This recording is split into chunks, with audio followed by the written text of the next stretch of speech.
पहला पाठ। दाऊद अपने भाइयों में सबसे छोटे थे, फिर भी उन्हें राजा का अभिषेक दिया गया।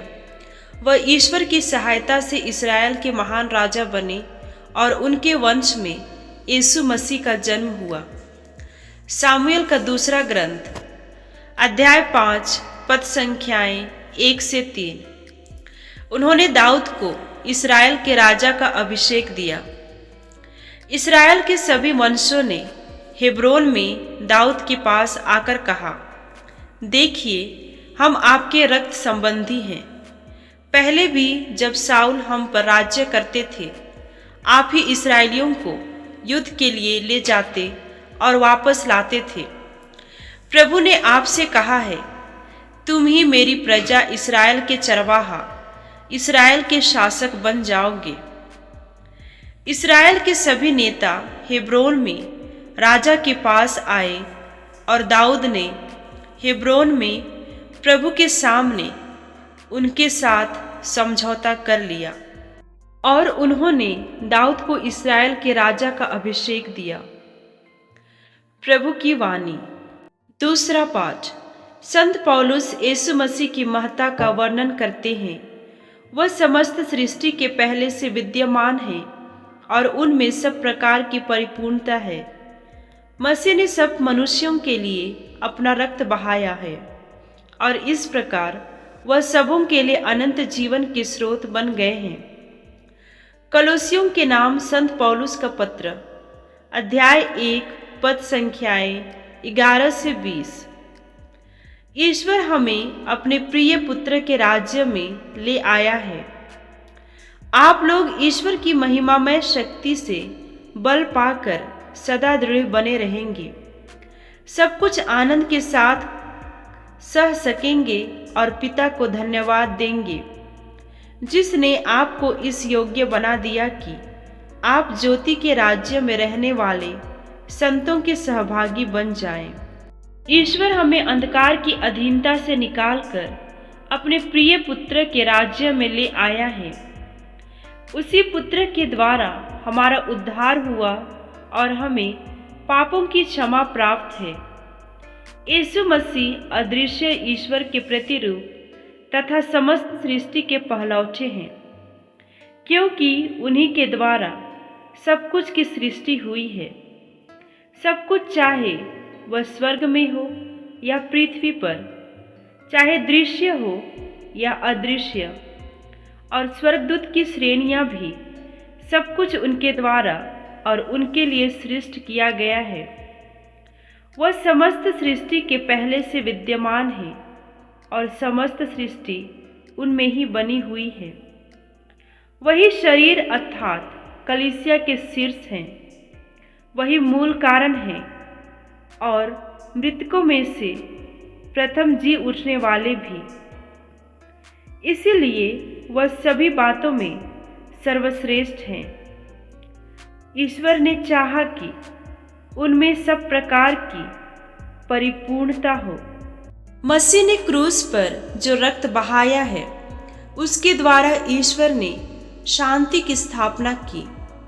इस तरह ईश्वर ने उन्हीं के द्वारा सब कुछ का, चाहे वह पृथ्वी पर हो या स्वर्ग में, अपने से मेल कराया है। प्रभु की वाणी। समाचार।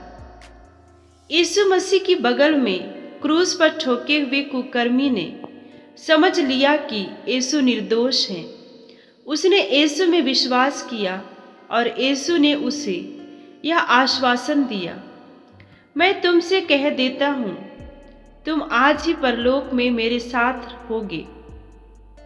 संत लूकस के अनुसार पवित्र सुसमाचार अध्याय 23 पद संख्या 35 से 43। प्रभु, जब आप अपने राज्य में आएंगे तो मुझे याद कीजिए। जनता वहां रुककर यह सब देख रही थी। नेता यह कहते हुए उनका उपहास करते थे, इसने दूसरों को बचाया। यदि यह ईश्वर का मसीह और कृपा पात्र है तो अपने को बचाए। सैनिक भी उनका उपहास करते थे। वे पास आकर उन्हें खट्टी अंगूरी देते हुए कहते थे, यदि तू यहूदियों का राजा हो तो अपने को बचा। यीशु के ऊपर लिखा हुआ था, यह यहूदियों का राजा है। क्रूस पर चढ़ाए हुए कुकर्मियों में से एक इस प्रकार यीशु की निंदा करता था, तू मसीह है ना, तो अपने को और हमें भी बचा। पर दूसरे ने उसे डांट कर कहा, क्या तुझे ईश्वर का भी डर नहीं? तू भी तो वही दंड भोग रहा है। हमारा दंड न्याय संगत ही है, क्योंकि हम अपनी करनी का फल भोग रहे हैं, पर इन्होंने कोई अपराध नहीं किया है। तब उसने कहा, यीशु, जब आप अपने राज्य में आएंगे तो मुझे याद कीजिएगा। उन्होंने उससे कहा, मैं तुमसे कह देता हूं, तुम आज ही परलोक में मेरे साथ होगे। प्रभु का पवित्र सुसमाचार। मनन चिंतन। इस संसार ने अपने अपने समय में न जाने कितने महान राजाओं और सम्राट को देखा, कितने बुद्धिमान, कुशल, ईमानदार और वीर राजाओं को देखा। इसके साथ साथ कई कमजोर और अकुशल, बेईमान और धोखेबाज राजाओं को भी देखा होगा। अब तक न जाने कितने राजा आए और चले गए, परंतु किसी भी राजा का राज्य ज्यादा समय तक टिक नहीं पाया। आज हम ऐसे राजा का पर्व मना रहे हैं जो इस संसार से परे है, जिसे सर्वोच्च प्रभु के पुत्र से जाना जाता है, जो पूरी कायनात का राजा है, और वह है राजा यीशु मसीह, जो प्रभुओं का प्रभु और राजाओं का राजा है, तथा जिसका राज्य का कभी अंत नहीं होगा, जिसकी व्याख्या स्वर्गदूत गाब्रिएल मरियम को यीशु के जन्म का संदेश देते समय करते हैं। देखिए, आप गर्भवती होंगी, पुत्र प्रसव करेंगी और उनका नाम ईसा रखेंगी। वे महान होंगे और सर्वोच्च प्रभु के पुत्र कहलाएंगे। प्रभु ईश्वर उन्हें उनके पिता दाऊद का सिंहासन प्रदान करेगा। वे याकूब के घराने पर सदा सर्वदा राज्य करेंगे और उनके राज्य का अंत नहीं होगा। प्रभु यीशु ख्रीस्त का साधारण से चरनी में जन्म लेना और यीशु को लोगों द्वारा राजा बनाए जाने का पता चलने पर स्वयं को अलग कर पहाड़ पर चले जाना, एक घटना हमारे मन में प्रश्न करती है कि जब प्रभु अपने आप को राजा नहीं बनाना या कहलवाना चाहते थे, तो फिर आज के पर्व क्या तात्पर्य है? इसे समझने के लिए हमें ईश्वर की दृष्टि से देखना होगा, ना कि संसार की दृष्टि से, क्योंकि ईश्वर का राज्य इस संसार का नहीं है, जिसे प्रभु यीशु ख्रीस्त ने स्वयं यूहन्ना अध्याय 18 पद संख्या 36 में कहा है, मेरा राज्य इस संसार का नहीं है। यदि मेरा राज्य इस संसार का होता तो मेरे अनुयायी लड़ते और मैं यहूदियों के हवाले नहीं किया जाता, परंतु मेरा राज्य यहाँ का नहीं है। प्रभु का राजत्व इस संसार के राजत्व से बिल्कुल अलग है।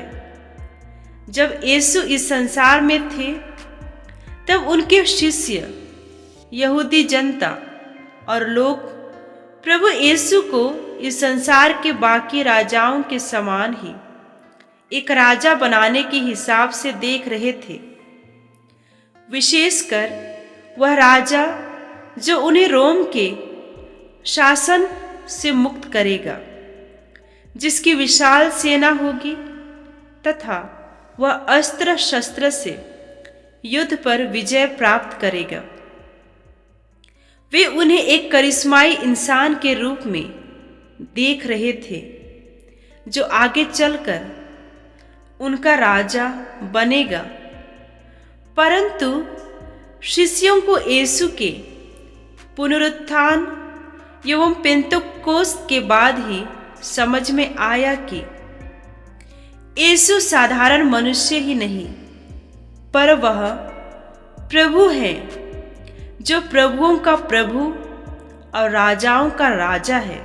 केवल छोटे से राज्य के ही नहीं, परंतु समस्त संसार, आकाश और पृथ्वी तथा समस्त सृष्टि के राजा हैं, स्वामी हैं। आज का पर्व हमें क्या संदेश देता है?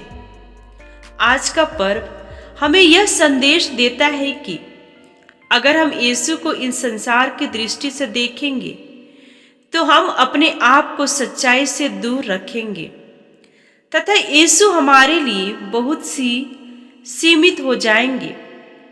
परंतु जब हम यीशु को ईश्वर की दृष्टि से देखेंगे तो हमें सच्चाई का पता चलेगा कि यीशु एक महान और असीमित प्रभु है जो राजाओं का राजा और प्रभुओं का प्रभु है, जिसे स्वर्ग और पृथ्वी पर पूरा अधिकार अब पहले और सभी युगों के लिए दिया गया है।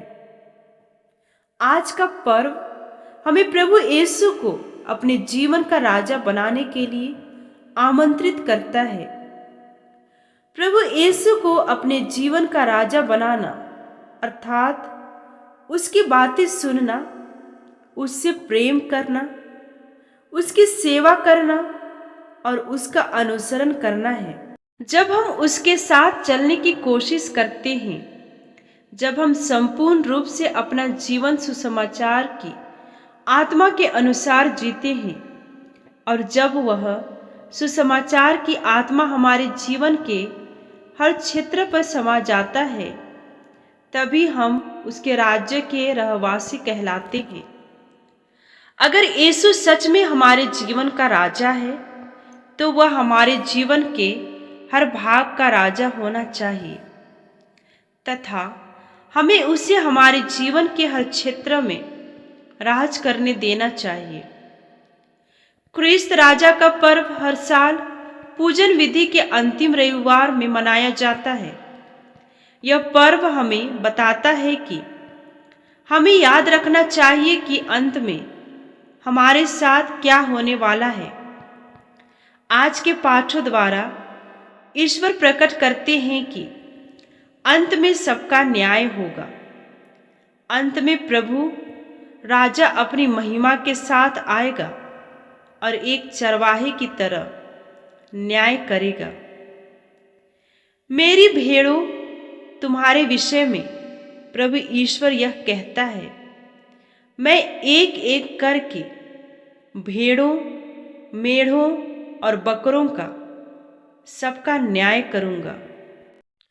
जब मानव पुत्र सब स्वर्गदूतों के साथ महिमा सहित आएगा तो वह अपने महिमामय सिंहासन पर विराजमान होगा और सभी राष्ट्र उसके सम्मुख एकत्र किए जाएंगे।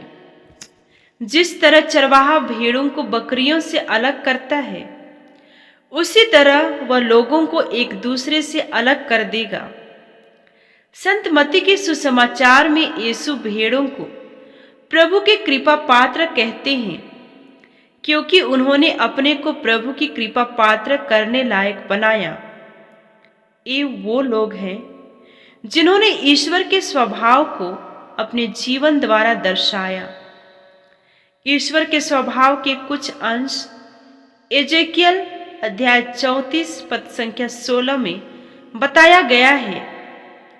प्रभु कहता है, जो भेड़ें खो गई हैं मैं उन्हें खोज निकालूंगा, जो भटक गई है मैं उन्हें लौटा लाऊंगा, जो घायल हो गई है उनके घावों पर पट्टी बांधूंगा, जो बीमार हैं उन्हें चंगा करूंगा, जो मोटी और भली चंगी है उनकी देखरेख करूंगा।